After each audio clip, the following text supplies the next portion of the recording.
Joining us now, four-time Grammy-winning rapper Lil Wayne joins us at the desk. Good to see you. Thanks so much for being here. Thanks for having me. Welcome back. It's been too long. Well, exactly, Steve. My man, what's going on, bro?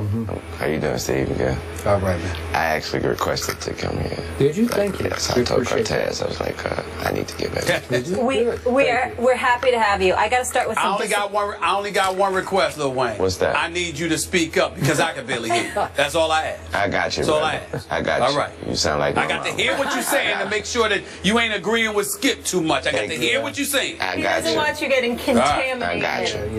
Wayne, I'm going to start with a quote. Some disappointing news. It's difficult to lose a guy like that in a meaningless game. Those are the words of Aaron Rodgers after we heard Jordy Nelson might have torn his ACL. That's what they're fearing. You're a Packers fan. I can only imagine how you feel. How big of a hit is this for your squad? It's very big. It's very big. Jordy Nelson is, phenomenal. And but also the next man up is Randall Cobb. So we'll be all right. Yeah. Think so? As good? If not as good, maybe better. Just because that's the way we play. Huh. And next man up, the next man up mentality means you have to step up. Okay. And no matter, so that means if you already know the ability, or think you know the ability of this player, that ability should be heightened. Yeah. Well, Lil Wayne, when you say next man up or we'll be all right, what do you mean you'll be all right? Is that your way of saying that the Green Bay Packers are the team you've got favored to go to the Super Bowl? Steven, the Green Bay Packers are the team I have favored to go to the Super Bowl every year. All right. Yes. Okay. Every year. Is that every year? See, I didn't know that. Yes. I didn't know. You told that to Skip. I don't recall you saying that. Yes, I am a very, very big Green Bay Packers fan. And explain how that happened, because obviously you grew up in New Orleans, so you do have some Saints in your blood a little bit, right? Yes. But you became a Packers fan. How? My father, my late father, Reginald McDonald, he attended that Super Bowl game. They came to New Orleans. I think it was like '95 or something like that. That was the first Super Bowl that he was, in that of my time that I was able to see. So Pops came home. The Packers won. Pops came home with Packers everything, cups, towels, and I was trying to explain to him on the last show, and I was trying to tell him, see, when you're from the hood, trying to tell them those cups and those towels, they don't get, put aside and say, oh, remember that game. No, they get put with the real towels. So therefore, you bathe and use those towels every day, and those cups are used every day. So therefore, I had to use a Green Bay Packers cup, a Green Bay Packers towel every day. So when the Madden game came out that year, Brett or somebody like that was on the cover, and I was a Green Bay fan forever. And your Saints love is where compared to your Packers love? There's no comparison. Really? Yeah. Interesting. Yes. Okay. Well, listen, I can't blame you because you know how I feel about the bad man that is Aaron Rodgers, who to me is the best, without question. But I will ask you this question. When you say you have no love, is it because of your love for the Packers, or is it because the New Orleans Saints, for the most part, have disappointed you, dare I say? Hold on. I did not say. You didn't say no love. I have no love. I asked. It's a question. It's a question. I said there was no comparison. Now, if you want me to elaborate on that, I'll do so. Okay. What I meant was, there's no comparing the two. I'm a Green Bay Packers fan when it comes to sports, and when it comes to loving your sport, this is my sport. I'm a Green Bay Packers fan, and then there's no comparing it because of at heart, I'm gonna represent the Saints because that's hometown. But when it comes to sports, laying it down on the line, I'm a Packers fan. How much flack over the years have you taken from New Orleans residents over that stance that you just espoused? I don't take a lot because the Packers always been good. Yes. Yeah, so when you like a team that ain't doing it, then of course I'm a Laker fan. So obviously you know what I hear now. So yeah. We'll get into that later. We will definitely get into that. Well, I'm a Tom Brady fan, and I want your view of what he is going through with Deflategate. Where do you stand on all that you've heard and read up to this point? Honestly, Skip, I believe that when I read it and when I hear anything about it, First of all, I'm like, not again. And second, I'm like, are you serious? Like, are we really talking about like the ball? What can that do to help this guy be as great as he is? I'm so sorry. I'm sorry. And right when you get Aaron, the greatest quarterback, come out and say, well, I like my balls a certain way as well.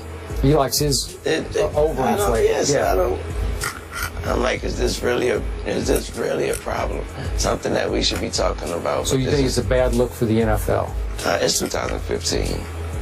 There ain't nothing the NFL could do about it. As soon as something get out, it's out. And we're going to speculate, and we're going to scrutinize, it's out. How do you think it will end? I just think it'll blow over. I don't know what would the consequence, what all that would be. I just think as far as the media and the general protect, it'll blow over. We'll get tired about it. We'll get or a new story. Once the season start, there goes the real stories. Yeah. Okay. Well, I do have a question. I know you are of the position, are you kidding me? What does that have to do with Tom Brady's greatness? And I totally agree with you. I know. But I would ask this question. Do you believe that Tom Brady knew nothing about the footballs being deflated? I don't believe that. I don't believe You don't believe what? I don't believe that he knew nothing about the footballs being deflated. So you're saying that he must have known something? I believe he knew something. Okay, so by the letter of the law, should he sit for X games, 1 game, 2 games? That right there, I have no answer for. I am no judge. Okay. What I also want to answer Steve's question, I mean, put it like, Steve, if you've been making my coffee, if that's your job to make, to make my coffee every day, you ain't about to just on your own. If you know I like 6 sugars, you ain't about to just on your own put 7 sugars. Just on your own, I think he might want 7 sugars today. So in other words, if those footballs were being deflated and those equipment managers or whomever it was decide that they're going to deflate the footballs, you're not trying to hear that they did something that he did not know they were doing. I pulled somebody aside and told him, I think I might want it a little sweeter. I might want it a little sweeter. Let me get like 11 sugars next time. Well, see, that's the whole point, Lil Wayne, because that's what I've been trying to talk to Skip about, because Skip is of the position that he believes Tom Brady is totally innocent. And I've been trying to say to Skip, make the argument that it's much ado about nothing, and I'm with you. But don't tell me that he knew absolutely, positively nothing, that he's completely oblivious to what's going on. I just think it's much ado about nothing, but I don't think that he was completely ignorant to everything that happened. I stand. Okay, well, I don't. I think he knew absolutely nothing. Now, to use your analogy, what if your manager Cortez decided to put 7 or 8 sugars in your coffee because he thought that was best for you? I'm getting back to who is the head coach of the team. Maybe the head coach had some knowledge of it. I do not think the quarterback had any knowledge of it. Okay. Does that make sense? For you. For me. Yeah. Okay. All right. Back to your field of expertise, the entertainment field. Skip, we are talking about the footballs, though. He has to throw those footballs. Well, by the way, with properly inflated footballs, he only torched the Colts in the second half and then was the MVP of the Super Bowl. Yeah, that's all he did. Nobody's questioning that. Okay. Don't change the narrative, Skip. Nobody's questioning that. All right, I'm going to Nobody's questioning that. We're just saying that he had to know something. That's all. I really am interested in your view of this. Straight Outta Compton has dominated the box office now for 2 straight weekends. Just absolutely annihilated the competition, including Mission Impossible, whatever number it is. Your thought, have you seen it? Yes, I have. Yeah, and you thought? The movie was amazing. I was a huge NWA fan, and did it inspire you? I walked away from the movie feeling like I've never rapped a word in my life. I felt like just a fan. I was just like, wow. I was like, wow, that was a real good story. So it rang completely true to you. Oh yeah. Everything about it just was, come on. I was like, there's so many small things in there, and I think I was only able to peep those things, given the fortunate position I'm in myself. There was small things in there that I was like, wow, you can't write that in the script. That has to be real. Like what? To me, a small thing like when the Rodney King thing, when Eazy-E was sitting next to his woman, and he was watching the verdict for the cops, he cried. I said, that's something that's so specific that I'm not gonna tell them, hey, make sure I cry when the cops get a verdict on it. I believe that had to happen. He may have not cried, but he had to have some kind of feeling. With that said, at that time, if you would have asked me, do you think Eazy-E care about the verdict, I would have said no. I don't think he know what the verdict is. You know? So, yeah, I know a lot of people who cried once the Rodney King verdict came down. A whole bunch of people. I did. I was young. I remember the people in the room, in the living room where I was at. I remember everybody being quiet and looking back at me like, what you crying for? Because I was so young. I remember that. Yeah. Wow. I saw a bunch of older folks crying too. Yeah. Well, Wayne, we're just getting started with you. We got to talk about the Lake Show coming up. You ready? Do we? Yes. Yeah. Yes, we do. There's a Why lot don't we to just say? discuss Why don't we with just Lakers, say Stephen the A. lake? Why don't we just say the lake? To say the lake show implies that there's a show, and I don't recall a show existing with the Lakers. I don't recall that in recent memory. I just don't get us started on your Knicks, because we don't have time for that. More first take after the break. Molly, why don't you take vacation? Why don't you go on vacation? You mean like the Knicks did? We welcome Grammy-winning rapper and friend of the show, Lil Wayne, back to the desk. And your squad, Kobe Bryant, he celebrated his 37th birthday on Sunday and posted the following on Instagram. First day back on the court, shooting about damn time. All right, let's get right to it, Wayne. Are Kobe and the Lakers, I don't know if we're calling them the Lake or Lake Show at this point, after that earlier, courtesy of Stephen A., are they a playoff team this year? I definitely see them as in the West, the Wild Wild West. The Wild Wild West, but I definitely see them as trying their hardest, you know. And you never know if you're really whoever you are. I don't care what team you are. You go out there every night and play your hardest. Anything's possible. What percentage of the great Kobe will we see this year at age 37?